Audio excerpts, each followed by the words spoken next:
Hello everybody, my name is Lisa Prescott, and I was a police officer. I had been for 10 years, and I completely agree with Luce in the fact that I desperately didn't want to go back to work.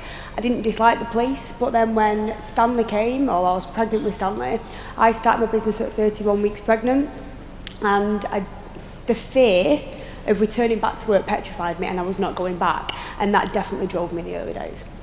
100 Club, it was an incentive. I'm massively driven by the incentives because they're there for a reason. I worked really closely with Abigail last year, and we're not even part of the same team. And I'm sure Abby, and the same for Em because she went Sapphire last year. I started 2015 as a senior manager, so I only had 2 frontline managers. From using 100 Club, and I genuinely agreed with Chris in that if you have got 100 open business, you'll make a manager, and I've seen it happen. 200 made me go senior, 300 soaring, and then consistently staying between 50 and 400 case credits throughout the year, so I would break 8 managers last year, which you can imagine was just incredible.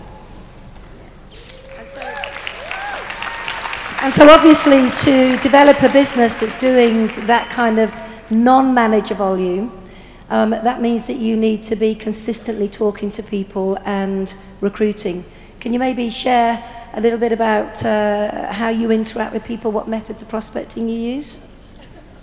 See, they're all laughing, like the joke is, because I tell everybody, like, if you stand next to me close enough and didn't know you was Jane Leach, I would be telling you about the business, but I'm Jane Leach. I know about forever. I tell everybody, because I replace the fear of what if, you know, it comes out wrong. And believe you me, I've said everything from I sell aloe vera, I helped loads of people sell aloe vera. In the early days, that was so bad. But the fear of going back to work petrified me.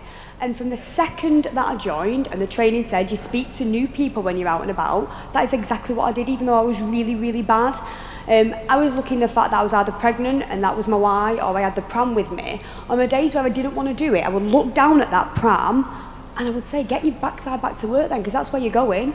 So I will interact with anybody, no matter where they are, what they're doing, because really, what's the worst that can happen? They say no. And I've watched so many people this last 12 months join my business from telling them right back at the beginning.